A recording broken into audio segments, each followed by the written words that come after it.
جنگ بدر میں اللہ تعالیٰ نے بہت ساری چیزیں، ہر موقع پر اللہ تعالیٰ نے کسی نہ کسی چیز کے لیے اس کے اندر رہنمائی رکھی ہے۔ جنگ بدر کے اندر بہت سارے ایسے واقعات ہیں جس سے اہل ایمان کو حوصلہ ملتا ہے، جس سے انہیں ایک موٹیویشن ملتا ہے، ایک رہنمائی ملتی ہے کہ اگر ہم سے جنگ بدر کی تعداد پر غور کرتے ہیں تو ایک طرف مشرکین ہیں جن کی تعداد 1000 ہے، ایک طرف مومنین مسلمین ہیں جن کی تعداد صرف 313 ہے، اور یہ تاریخ اس بات پر شاہد ہے کہ اللہ تعالیٰ نے ان 313 کے ذریعے ان 1000 لوگوں کو شکست عطا فرمائی ہے، شکست فاش دی ہے ان لوگوں کو۔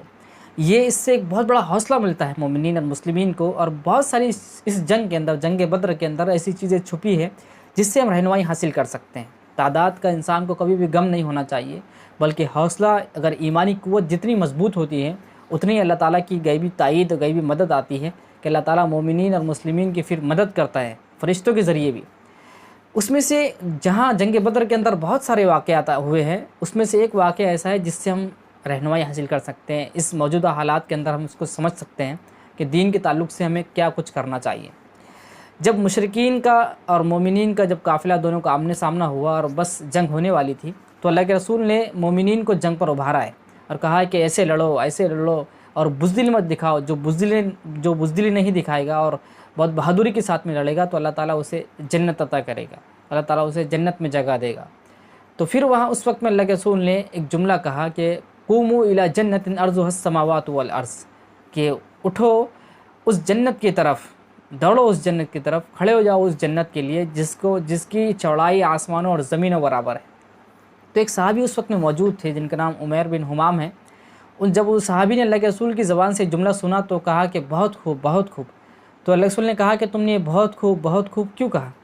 تو انہوں نے کہا اللہ کے رسول، مجھے اللہ تعالیٰ کی ذات سے امید ہے کہ میں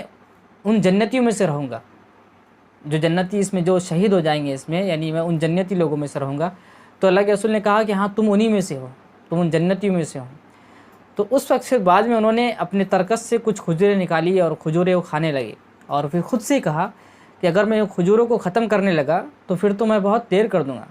یہ زندگی تو بہت طویل ہو جائیں گی، یعنی میں جتنے تاخیر کروں گا اتنی تاخیر سے میں جنت میں پہنچوں گا، اس لیے کہ جنت کی بشارت مجھے اللہ کے رسول نے دے دی ہے۔ اگر اب میں جتنی دیر کروں گا تو اتنی دیر سے میں تاخیر سے جنت میں پہنچوں گا، اس لیے مجھے کھجوریں نہیں کھانی چاہیے۔ وہ کھجوروں کو ایک سائیڈ میں رکھتے ہیں، پھینک دیتے ہیں اور جنگ کے میدان میں کود جاتے ہیں، اور اس انداز سے لڑتے ہیں کہ پھر جام شہادت نوش فرما لیتے ہیں، یعنی ان کو شہادت نصیب ہوتی ہے۔ یہ واقعہ ہمیں بہت سارے سبق دیتا ہے، جس میں سے جب ان کے ہاتھ میں وہ کھجوریں موجود تھی، آج اگر ہم اپنے آپ پر غور کریں، ہم دین کے لیے کچھ کرنا چاہتے ہیں تو کہیں نہ کہیں رکاوٹیں ہمارے سامنے بھی آ جاتی ہیں۔ جب ہم دین کے لیے کچھ کرنا چاہتے ہیں، دین کو پھیلانا چاہتے ہیں، اسلام پر عمل کرنا چاہتے ہیں، اسلام کو لوگوں تک پہنچانا چاہتے ہیں، تو وہاں بھی ہمارے ساتھ میں سب یہی معاملات ہوتے ہیں کہ ہمارے ہاتھ میں، جیسے ان صحابی کے ہاتھ میں کھجوریں موجود تھیں، ہمارے ہاتھ میں بھی بہت ساری چیزیں ایسی موجود ہیں۔ ہمیں دولت کا ڈر رہتا ہے، ہمیں کھیتی باڑی کا ڈر رہتا ہے، ہمیں مکانات کا ڈر ہے، ہمیں اپنی نوکریوں کا ڈر ہے، ہمیں اپنی ہر اس چیز کے ختم ہو جانے کا ڈر ہے جو ہمیں عزیز ہے۔ اس لیے ہم دین کے کام کے لیے، دین کے لیے آگے بڑھنا نہیں چاہتے، یا اگر چاہتے بھی ہیں تو ہمارا جو شیطان نفس ہے، یہ جو اندر ہمارے جو نفس ہے ہمارا، جو شیطان ہے ہمارا، وہ اندر سے ہمیں ورگلاتا ہے، ہمیں شیطان بار بار بہکاتا ہے اور بار بار ہمارے ذہن و دماغ کے اندر یہ بات بھر دیتا ہے، اگر تم نے دین کے لیے اٹھے، اگر تم دین کا کام کرنے لگے تو پھر تم پر یہ آزمائشیں آ جائیں گی، تمہاری پھر دولت بھی خرچ کرنی پڑے گی، اس لیے کہ دین کا مطالبہ ہے، انفاق کرو، زکوٰۃ ادا کرو، اللہ کے راستے میں خرچ کرو، پھر تمہیں خرچ بھی کرنا پڑے گا، پھر تمہیں اپنی اللہ تعالیٰ کا مطالبہ ہے، یہ دین کا تقاضا بھی ہے کہ اگر وقت آئے جان دینے کا، اگر تمہیں اسلام تقاضا کرے، اگر دین تقاضا کرتا ہے کہ تمہیں جان دینی پڑے گی تو پھر تمہیں جان بھی دینی پڑے گی، جیسے ان صحابی نے دی، جیسے بہت سارے صحابہ اکرام نے اپنی جانیں قربان کی اس دین کو پھیلانے کے لیے، اس دین کی اشاعت کے لیے، اس دین کے نفاذ کے لیے۔ تو یہ اگر ہم سمجھ جاتے ہیں تو ہمیں پھر بہت ساری چیزیں ہم پر لاگو ہو جاتی ہے کہ ہمیں جو دین کا تقاضا ہے، جو دین کا مطالبہ ہے، اس کو پورا کرنا ہے۔ یہ وہ ساری چیزیں جو کھجوروں کی شکل میں ہمارے پاس آج موجود ہے، یہ وہ رکاوٹیں بنی ہوئی ہے جس کی وجہ سے ہم دین پر عمل کرنا نہیں چاہتے، یا دین کے لیے کچھ کرنا نہیں چاہتے، دین پر لوگوں کو تک دین کو پھیلانا نہیں چاہتے، اس لیے کہ بہت ساری چیزیں ہیں،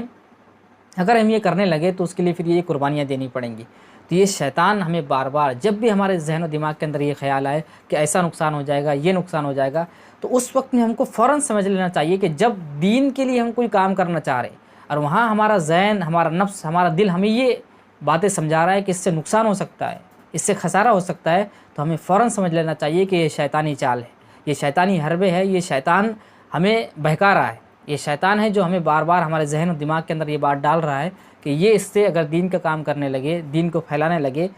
تو اس سے ہمارا نقصان ہو جائے گا، یہ دنیاوی نقصان ہو جائے گا، یہ ظاہری چیزیں جب دکھاتا ہے کہ یہ ہو جائے گا، یہ ہو جائے گا،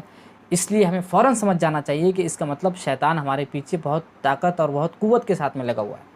تو یہ وہ چند باتیں تھیں جس سے ہمیں اس واقعے سے حاصل ہوتی ہے، اور اس جنگ سے بہت سارے بے شمار ایسے واقعات ہیں جو ہمارے لیے حوصلے کا کام دیتے ہیں، لیکن اتنے مختصر وقت کے اندر یہ اتنی بات کافی تھی۔ اللہ تعالیٰ ہمیں ہدایت نصیب فرمائے۔